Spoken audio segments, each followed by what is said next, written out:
This is lecture 22 on positive definiteness, negative, non-negative definite matrix, and extreme value of quadratic forms. And this is the last lecture of this series. In the previous lecture, we saw what is positive definite, negative definite matrix, and what is non-negative definite, indefinite. And here is some results. A real matrix A is non-negative definite if and only if there exists a real matrix B such that A equal to B transpose B. So this is very important result. Something is non-negative if and only if there is some B such that B transpose B equal to A. One side is easy. If B transpose B is A, then obviously B is non-negative definite. So it is just trivial.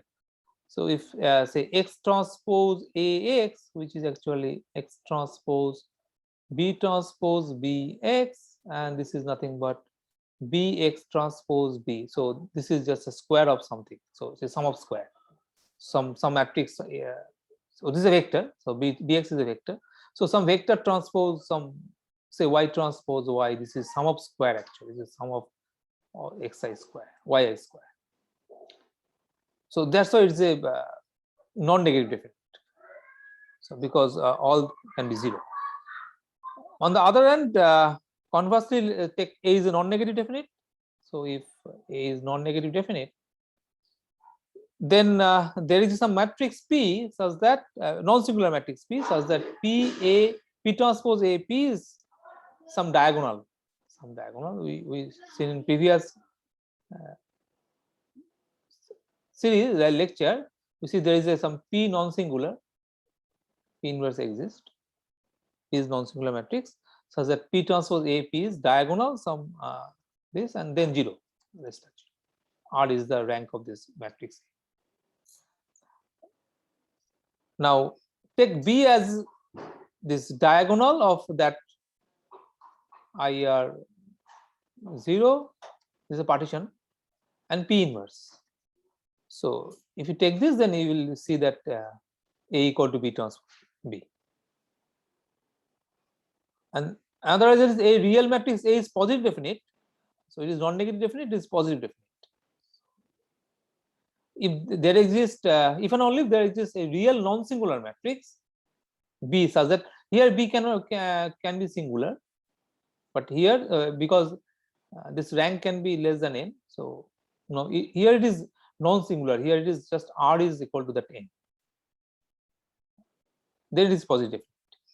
So B is non-singular, so beta is also non-singular. So in that case, A is positive definite, and if B is just any matrix, then A is non-negative definite.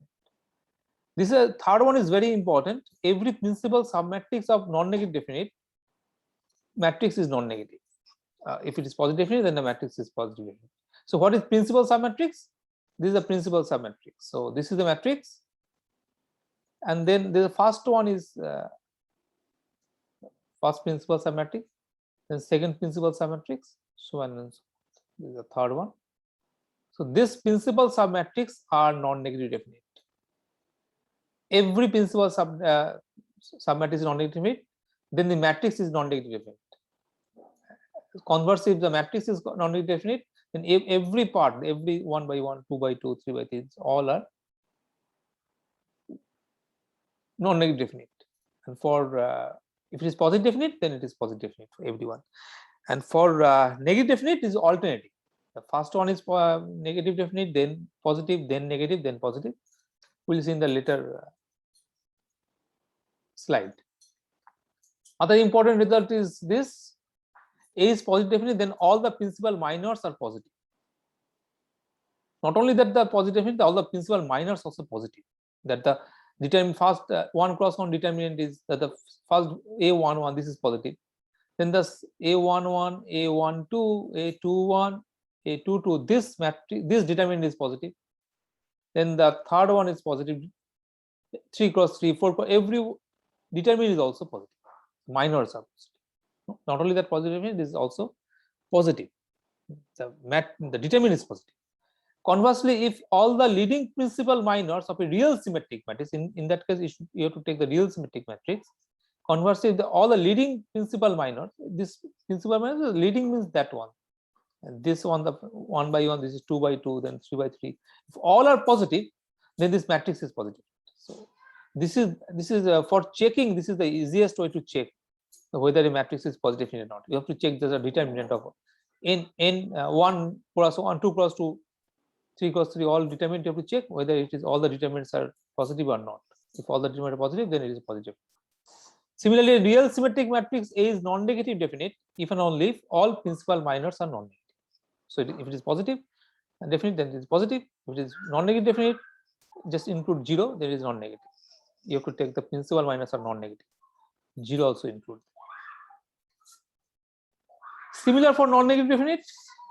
Similarly, for non-negative, negative definite and non-positive definite. A non-negative definite, if and only if all the principal minors of A with even orders are positive and all principal minors of odd order are negative. That means the first one is, this is negative. Next one is, this is 1, 2, is it 2, 1? This is negative. This determinant is negative. Positive, sorry. And then 3 cross 3 is negative. 4 cross 4 is positive.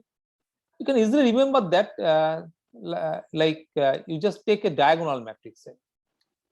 And if it is diagonal matrix, and if it is a non-negative, if it is a negative definite, that means that all the diagonal elements are negative. All the eigenvalues are negative. That means your first one is negative, 2 cross 2 is positive, 3 cross 3 is negative. So the next one is a real symmetric matrix is non-positive definite, so it includes 0. Non-positive definite if and only if all the principal minors of A with even orders are non-negative and all principal minors of A with odd order are positive. So it's just alternative. A is non-negative definite matrix of order n. Then for each I from 1 to n, that determinant, this is a very interesting property. Determinant of A is less than or equal to AII into capital AII. Capital AII is the cofactor of a corresponding AII. Obviously, it is minor. Minor and cofactor is same because it is a diagonal element. And if A is positive definite, moreover, it is non-negative definite, it is positive definite, then this is just equal. Equal for some I.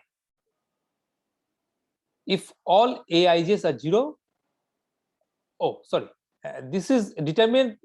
Determinant is less than or equal to AI, capital AII, and if AI is positive definite, then this will be equal if and only if for all Ij, I not equal to j, Aij is 0, and that means it is a diagonal matrix. Okay, and if it is a diagonal matrix, it is for some I. It is true for some I. It is if and only if, oh no, sorry, this part, okay, this is the one statement, right, and this is another statement, right? Not this. Okay, so statement is like that. A determinant A is AII equal for some I. For some I, it is, so there exists some I for which if and only if it is diagonal.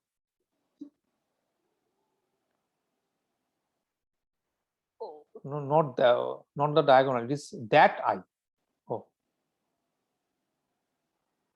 Oh, it should be that I. This same I.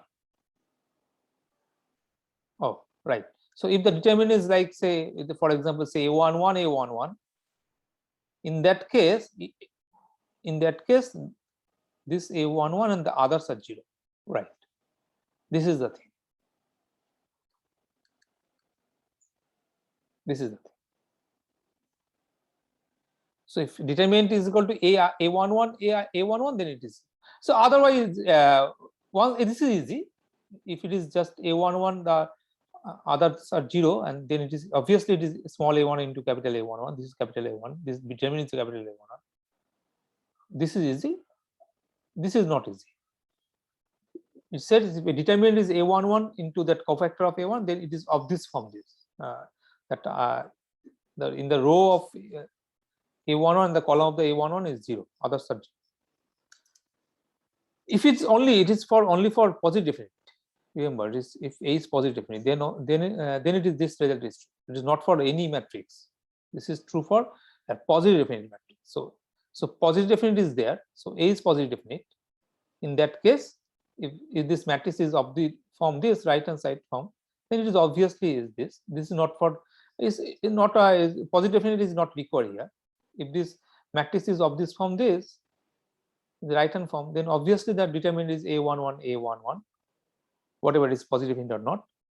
Otherwise, if it is a positive definite and this is hold, the determinant is equal to that A11 capital A11, the cofactor of A11, then this matrix must be of this form,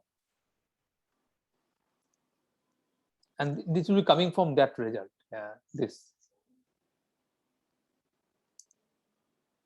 extreme value of this quadratic form is very important. So a quadratic form X transpose AX is unbounded. Obviously, it is unbounded if the number of positive eigenvalue is at least one, which is one eigenvalue is just positive, at least one positive eigenvalue.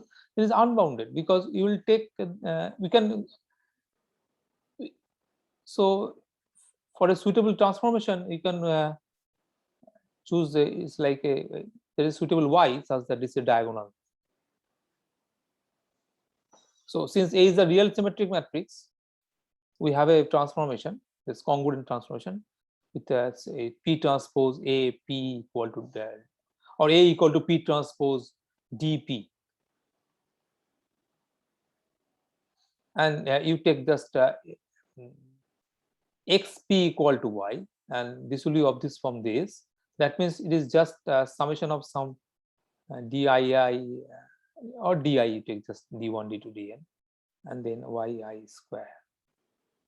And if at least one of them is positive, you take the rest are 0, rest y values are 0. Say D1 is positive, then you take Y2 to Yn is 0, and you just take Y1 is as large as possible. Y1 you can take any real number, any big real number, positive number. So in that case, that D1 Y1 squared is unbounded. So it is unbounded if at least one eigenvalue is positive, and if all the eigenvalues are 0, then it is 0. If some are negative, then also it is unbounded in negative sense. Now, so but we have to take normalized part. So if I take this normalized by this transpose, so that means a normalization, then it may not be unbounded. There is may not be bounded, which is not unbounded. It is actually bounded. The interesting thing is X transpose A is unbounded, but if you normalize that, that means you just take the values of all such thing where X transpose X. Oh, you just take, sorry, we are taking that X where norm of X is 1. If you take the norm of X is 1, that means X transpose X is 1. So these two are same actually. These set two are these two are set are same. If you take all such X, then this right hand side and the left hand side, but all such X, what is actually mean that?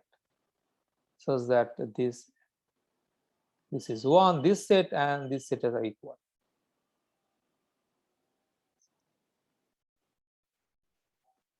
X not equal to 0. These two sets are equal actually. And so if you take the maximum value of this, that these two are same. Now this is bounded actually, and bounded and that maximum value is actually that lambda 1, which is the largest eigenvalue. And similarly, if you take the minimum, it is bounded from below also. The minimum value is the smallest eigenvalue. This is a very interesting thing, that any normalized quadratic form where the sum over xi squared is 1, that means that x is the unit vector. In that case, this quadratic form The maximum value of the coordinate form is the maximum largest eigenvalue, and the minimum value of the coordinate form is the minimum smallest eigenvalue. And interestingly, all other any quadratic form lies between these two. So B is the principal submatrix of the symmetric matrix A. A is a linear symmetric matrix. All eigenvalues of this B lies between the smallest and the largest eigenvalues of A. So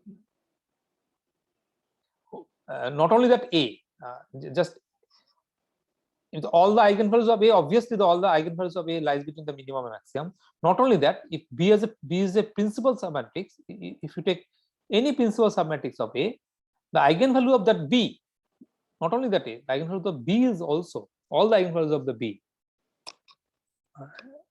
B means here B is not a single matrix. It is a 1 cross 1, 2 cross 2, 3 cross 3, all sort of submatrix. So if it is a 1 cross 1, there is a 1 eigenvalue. If it is 2 cross 2, there may be 1 or 2 eigenvalue. If 3 cross 3 principal submatrix, then 1 or 2 or 3 eigenvalues. This all eigenvalues are actually lies between lambda 1 and lambda n. This we write actually lambda n, and this minimum value is right lambda 1. So these are very interesting extrema properties of the is quadratic form, and this actually used in statistics for principal component analysis. That's why we are interested in the largest eigenvalue actually. This is actually it's a variance basically. X transpose X is the variance matrix. If A is the variance covariance matrix, then say some random variable is there, and A is the variance covariance matrix, and if you take any linear combination of that random vector, or say n random values are there, if you take any linear combination of that random variables, that variance of that is actually X transpose Ax in this form. So x1, x2, xn are the random variables, say, and their variance covariance matrix is A. In that case, the linear combination of any linear combination of the x1, x2, xn, the variance of that is actually that X transpose Ax. So you have to find the largest eigenvalue. If you find the largest eigenvalue of that A, then we can find what is the maximum variance, and not only that, for which linear combination will have the maximum variance. If you know that this is the eigenvalues and the X is the corresponding eigenvector, then we can say this linear combination of this random variable gives the maximum variance, and no other linear combination is every other linear combination variance is less than that. That is the interesting thing that is used in statistical linear model also. So this is this completes this course and this lecture and course also. One more important thing in statistics is that any covariance variance covariance matrix is non-negative. So variance covariance matrix is non-negative unit. Why it is so? It is clear because if say x1, x2, xn are the random variables, and sigma ij is the covariance of x1 and xi and xj. That means sigma ii is the variance of xi.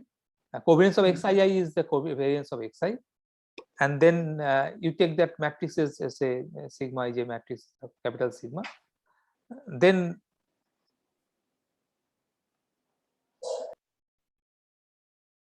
and in that case, if you take say random variables are say z1, z2, zn, and sorry, it is z1, z2. So you take the random variable as z1, z2, then notation will be matched. So random variables are z1, z2, zn, and these are zi, zj. Now, what is the variance of this linear combination x1, z1 plus dot dot dot xn, zn? What is the variance? And we know the variance is actually variance of x plus y is the variance of x plus variance of y plus twice covariance of xy. And you can write that like that: variance of x plus variance of y plus covariance of xy plus covariance of yx.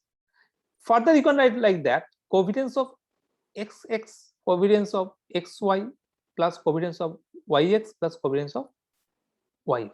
That means here it is actually like that. The covariance of each term, actually covariance of x1 z1 with x2 z2, covariance of first x1 z1 with x1 z1 plus covariance of x1 z1 with x2 z2. That means the sum over all ij covariance of xi zj xi zi and y xj zj. That is actually this is double sum over I and j both, and it is covariance of that xi xj and covariance of zi zj. That means the sigma ij. So this is nothing but this matrix, this x transpose ax. This is a quadratic form actually. Now, since the variance is always greater than or equal to 0 for any x, because of the variance, that means covariance matrix is always non-negative. Conversely, every non-negative definite matrix is actually variance covariance matrix of something. You can show it by again by suitable transformation to the diagonal thing. So now the interesting case, if you take that, you know what is this is the largest eigenvalue, say lambda in is largest eigenvalue, and corresponding x is x1 x2 xn, because its maximum is the largest eigenvalue. So for some x, that means for some x1 x2 xn, that this equality hold.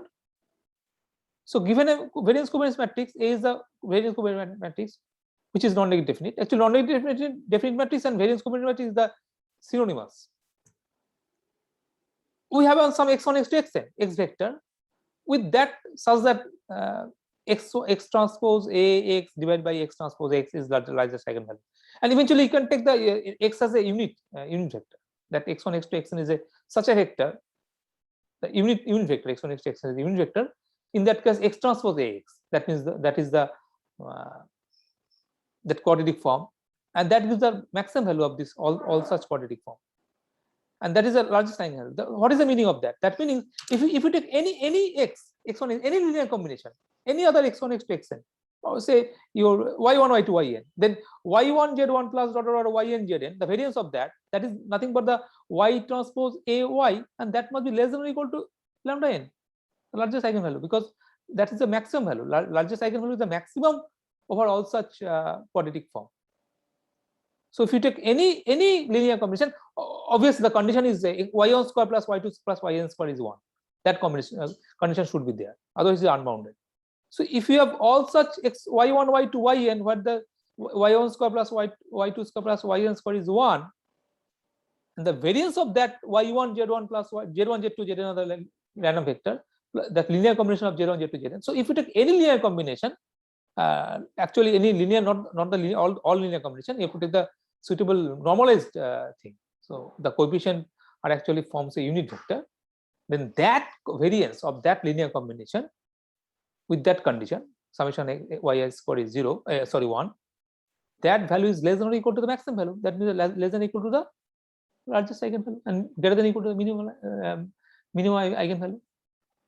So that means if we have a x1 x2 xn, z1 z2 zn, some random variable, and we have some x1 x2 xn which gives this linear combination variance as the largest eigenvalue, and this gives the largest variance. And if you see that the second largest, actually the other is not actually between that. It's actually in the second largest. If you take the second largest eigenvalue is very smaller than the first eigenvalue. Say the first largest eigenvalue is say 100, and second largest eigenvalue is say 1, and the smallest is say half. In that case, that linear combination for which will give for that x1 x2 xn, obviously the summation square is 1. That x transpose x is the maximum value, which is the 100, and that thing gives you the maximum variability between these random variables. So this random variables, this linear combination actually give the largest, the maximum variability. That means no need of your recording of this x1, x2, xn. You have to just record the linear combination value. So once you have the linear combination thing in your data, the individual x1, x2, xn gives not much information over that. So if you know that your variance is 0, then it's only one data is enough. If you know that your variance is very small, say 0.005, 1 or 2 data is enough. But if you know the variance is 100, you need more data. Now it's a multivariate situation. So 10 variables, random variables are there, and you know this variability is say 101 total variability, and you somehow find a linear combination of x1, x2, x10 whose variance is 10, 100. That means the rest variance is just 1. You just ignore that variance part and you just record. You need some different data set, your 50 data, but no need of recording individual x1, x2, x10. X1 is 50 many x1, 50 many x2, 50 many x10. So no need of that. You just record the linear combination values, 50 linear combination values. No need of recording the 500 values. You just record the 50 values. And it's actually data reduction. This is called data reduction. And for big data, we deal with this thing.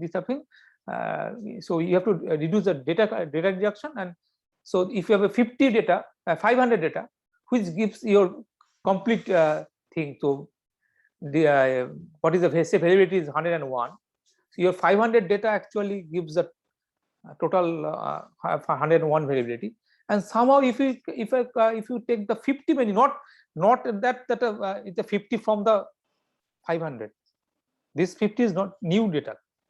It is not the subset of the 500 data. It is a linear combination of that thing. And that set of 50 data is actually give the say 100 variability 100. So you just 1% you reduce your 90% data and you just reduce your information just 1 by 1%. That's why this principal component analysis, this is very important, and this thing, this eigenvalue eigenvector is very important in this situation for this extreme of quadratic. That's all.